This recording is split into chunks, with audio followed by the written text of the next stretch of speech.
పొందిన స్థానం నాకు అక్కర్లేదులేండి. ఛీ, మారవే, నువ్వు మారవు. ఎంత చెప్పినా మళ్ళీ మొదటికే వస్తున్నావు. నిన్న దేవుడే రక్షించాలి. థ్యాంక్స్.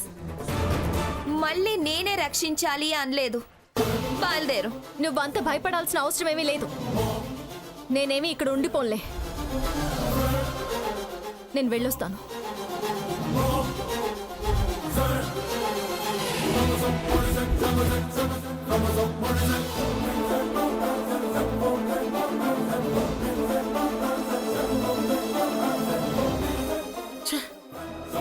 పూర్తిగా బుద్ధి జ్ఞానం వదిలేసింది ఇది. లక్ష్మి వెళ్ళు, పిల్లాడికి మందులు అవి జాగ్రత్తగా వెయ్యి. వెళ్ళు. అలాగే అత్తయ్య.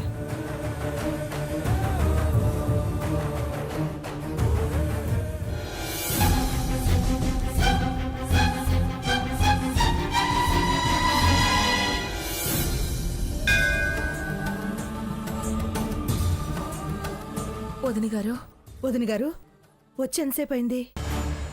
స్వర్ణ ప్రవర్తన చూస్తుంటే చాలా భయంగా ఉంది.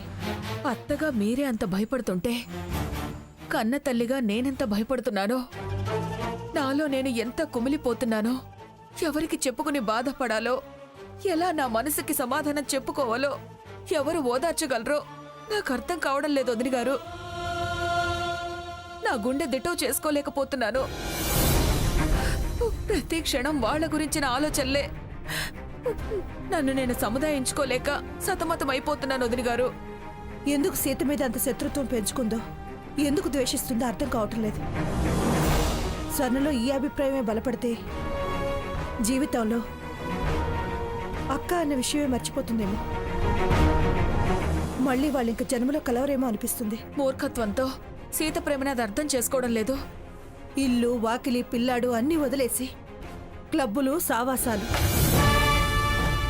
ఎటుపోతుందో ఏమైపోతుందో అన్న అనుమానం పీడిస్తుంది.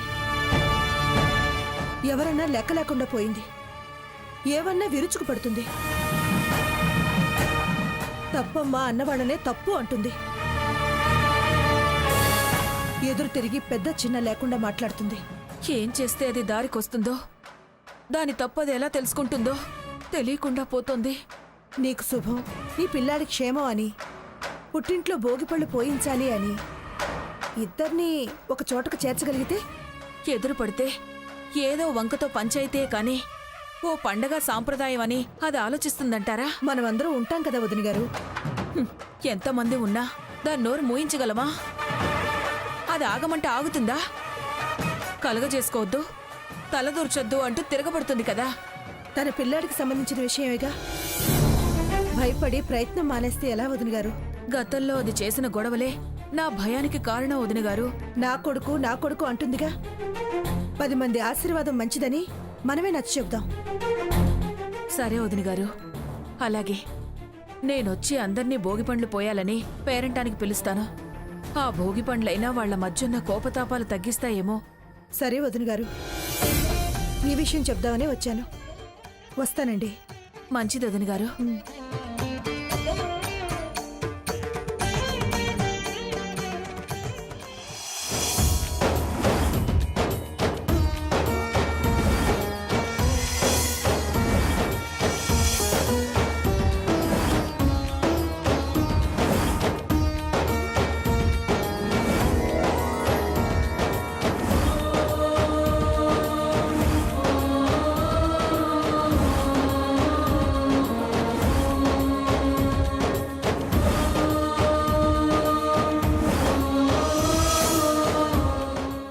ఏంటమ్మా, ఇంత రాత్రిపూట ఏం చేస్తున్నారు? భోగి కదా, గోమయంతో భోగి గొబ్బమ్మలు చేస్తున్నాను. సంక్రాంతి లక్ష్మికి స్వాగతం పలికేది గొబ్బెమ్మే తల్లి. వాకిలి ముందు రంగవల్లులు, ముఖద్వారాన అటూ ఇటూ భోగి గొబ్బెమ్మల్ని పెట్టి పసుపు కుంకాలు పూలు పళ్లతో పూజ చేస్తే చెడు ఆ ఇంటి వైపు తొంగి చూడదు. గాలి ధూళి ఆ ఇంట సోకదు.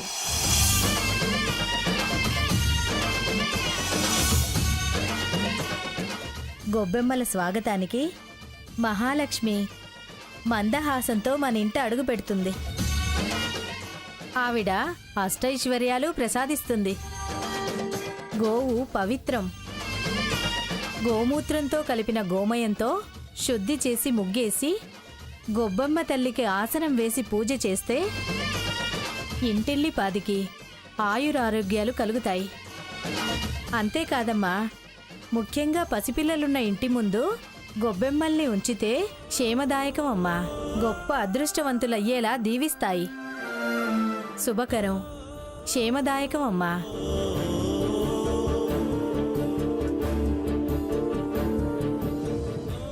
బుజ్జిగాడి కోసం, ఆ ఇంటి అష్టైశ్వర్యాల కోసం, అమ్మమ్మ తాతయ్య గారుల ఆయుర ఆరోగ్యాల కోసం నా మెట్టినింటి ముందు గొబ్బెమ్మల్ని పెట్టాలి. ఎలా?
ఇంత పెందలాడే లక్ష్మి లేచిందంటే సీత లేదని కాబోలు.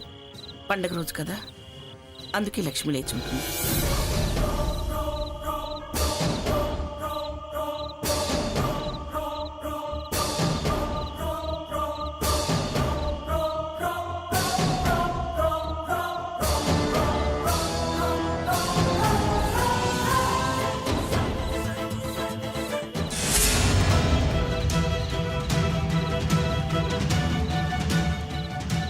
హాల్లో లైటే వేయలేదు. లక్ష్మి, లక్ష్మి! అత్తయ్య,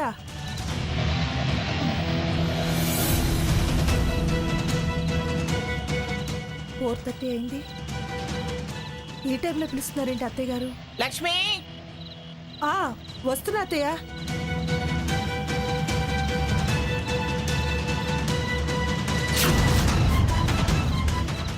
ఏంటత్తయ్య? అదేంటి, నువ్వు ఇంట్లోనే ఉన్నావుగా? బయట ఊడ్చి కళ్ళాపు చల్లేదెవరు? పండగ కదా, పని మనిషి ఏమైనా వచ్చిందేమో. సరిపోయింది. వారేడు పొద్దెక్కిన తర్వాత వచ్చి మనం కాఫీ ఇస్తే తాగి ఒళ్ళిరిచేది. అది పెందలాడే రావటం ఏమిటి? పైగా అది పెద్ద పండగకి ఊరెడుతున్నానని చెప్పి మరీ వెళ్ళింది. అసలు మన ఇంటి ముందా పక్కింటి ముందా? నేను వెళ్ళి చూసొస్తాను అత్తయ్య. చూడు చూడు.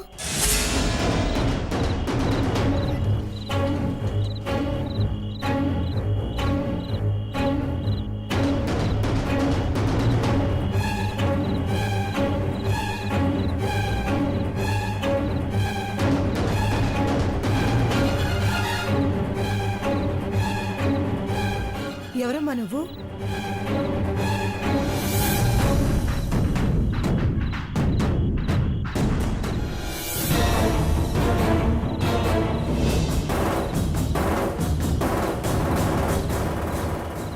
ఆగమ్మా, మా ఇంటి ముందు ముగ్గులు వేసి గొబ్బెమ్మలు పెట్టి వెళ్తున్నావు. ఎవరు నువ్వు? నిన్నే అడిగేది.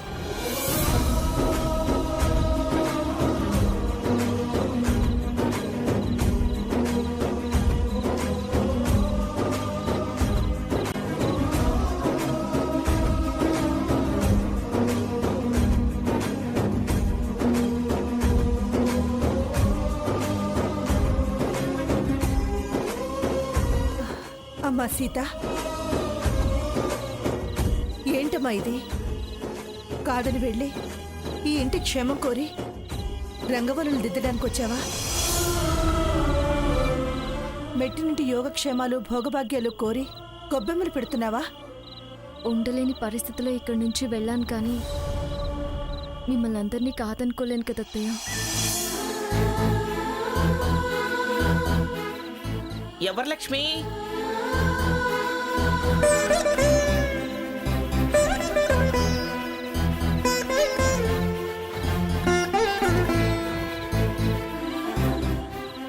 సీత,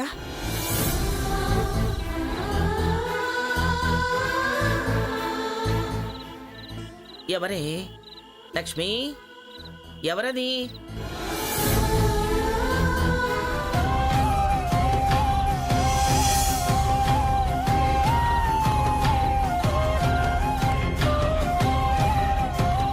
సీత,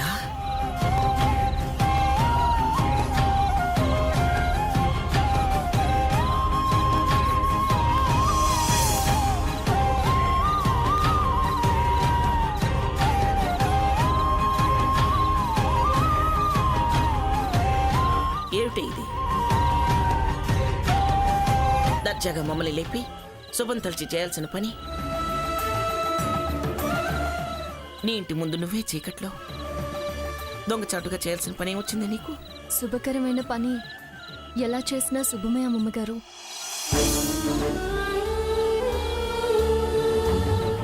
నా ఇల్లు నా వాళ్ళు అనున్నా నేనుండి కొంతమందిని బాధ పెట్టడం నాకు ఇష్టం లేదు. అయినా మీరిప్పటికీ ఎప్పటికీ నా వాళ్లే కదా అమ్మమ్మగారు. నా జీవితం ఈ ఇంటి పేరున ఈ ఇంటితోనే ముడిపడింది. అందుకే ఈ వంశాభివృద్ధి కోరి ఈ ముత్యాల ముగ్గులు వేసి శ్రీలక్ష్మిని ఆహ్వానిస్తున్నాను.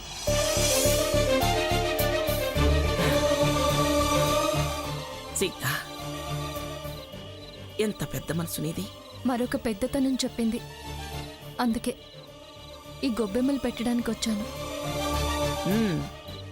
ఎవరు చెప్పారు? ఏమని చెప్పారు? గుడిలో పూజారి గారి భార్య గొబ్బెమ్మల స్వాగతానికి మహాలక్ష్మి మందహాసంతో మన ఇంట అడుగు పెడుతుంది. ఆవిడ అష్టైశ్వర్యాలు ప్రసాదిస్తుంది. ముఖ్యంగా పసిపిల్లలున్న ఇంటి ముందు గొబ్బెమ్మల్ని ఉంచితే గండాలని గడప దాటనివ్వవు తల్లి. వంశాంకురంతో మన వంశం అభివృద్ధి చెందాలి కదా అమ్మమ్మగారు. మరి ఈ విషయమే చెప్పొచ్చు కదా సీత. వాడికి నలతో ఉందని ఆరాటపడొస్తే అది నానా అర్థాలు తీసింది, నానా మాటలంది. ఈ విషయం చెప్పినా నా ఉద్దేశానికి అర్థం మారుస్తుంది. ఏదో స్వార్థం ఉంది అంటుంది కానీ తిన్నాక నా బిడ్డ క్షేమం కోరి వచ్చింది అని అనుకోదు, అనదు కూడా. అది రాతాంతం చేసి పండగ సంతోషాన్ని మనకి దూరం చేస్తుంది.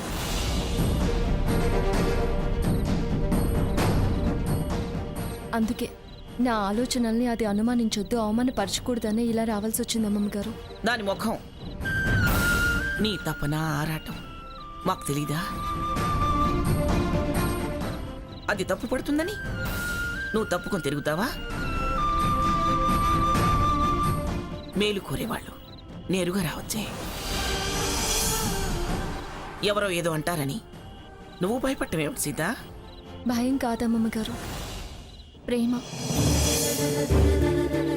ఇంతకాలం నేరుగా వచ్చినందుకే ఇంత దూరం కావాల్సి వచ్చింది. ఇంకా దూరం అవడం నాకు ఇష్టం లేదు. నా అనుకునే వాళ్ళెవరికి ఏ కష్టం నష్టం కలగకూడదనే నా తాపత్రయం. ఏ ఆటంకం లేకుండా అమ్మవారి ఆహ్వానానికి చేయాల్సిందంతా చేశాను. నేను వస్తానమ్మమ్మగారు. సీత, ఎలాగో వచ్చావుగా, మేము చూసాంగా, రా లోపలికి. రామ్మా సీత, రా.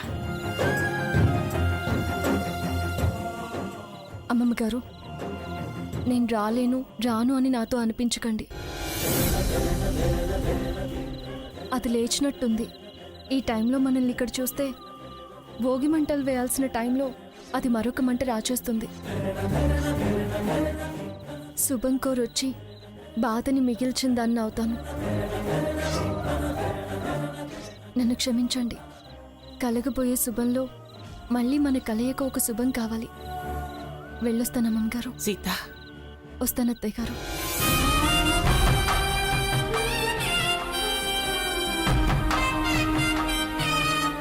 సీత, అత్తయ్య, ఇంత మంచితనాన్ని ఎంత క్షోభ పెడుతుంది స్వర్ణ.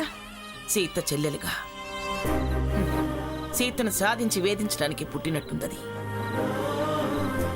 ఆ అమ్మవారే మళ్ళీ మనల్ని సీతని కలపాలి.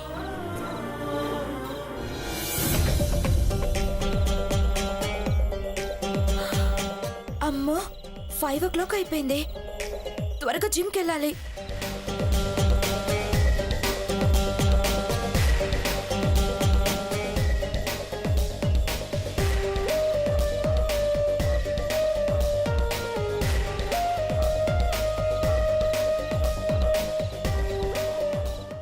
ఏంటి అత్తా కోడళ్ళు తెల్లారక ముందే ఇక్కడ మీటింగ్ పెట్టారు? ఆ అరుంధతి కనిపిస్తే చూస్తున్నాం.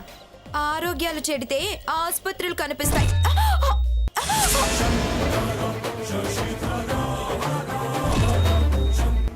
చి, చి, చి, చి, చి. ఏంటి పేడ ముద్దలు? బుల్షిట్. ఏయ్, కళ్ళు నెత్తికెక్కిందానా?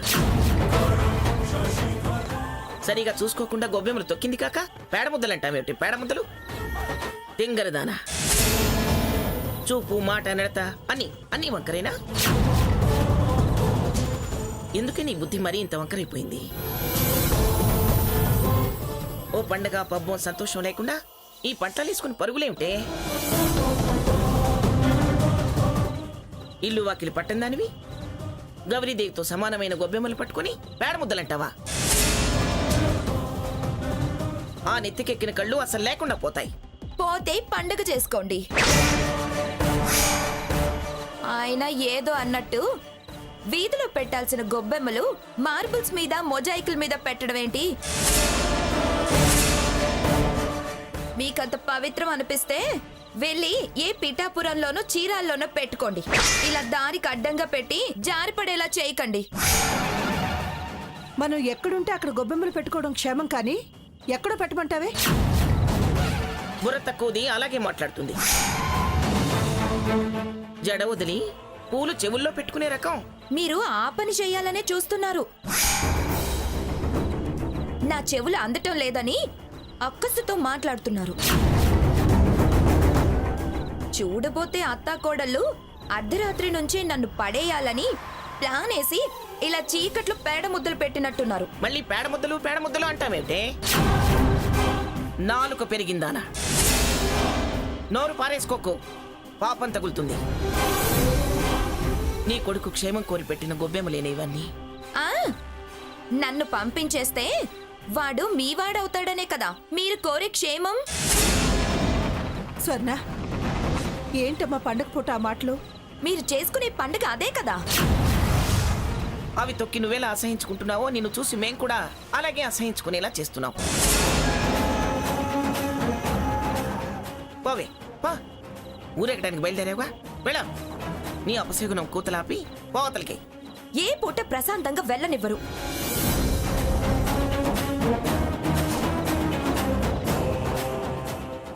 చిచ్చి, దైవ దర్శనం కాగానే దెయ్యం ఎదురైనట్టుంది. మరి ఇంత గయ్యాడితనమా? అబ్బా, ఇది ఎప్పుడు మారుతుందో ఎలా మారుతుందో నాకు అర్థం కావట్లేదు భగవంతుడా. అది పాపం అంత కష్టపడి వచ్చి గొబ్బెమ్మలు పెట్టెడితే ఇది తొక్కి పాడు చేసి పైగా పాడుకోతలకు వస్తుంది. నాకు అదోలా ఉంది. అదన్నట్టు సీత కనపడకపోవడమే మంచిదైంది. అది చూస్తుంటే ఇంతటితో పోయేది కాదు. ఇది ఈ గొడవ ఆగేది కూడా కాదు. నోరు పారేసుకుని బతుకుతుంది. లక్ష్మి, పద.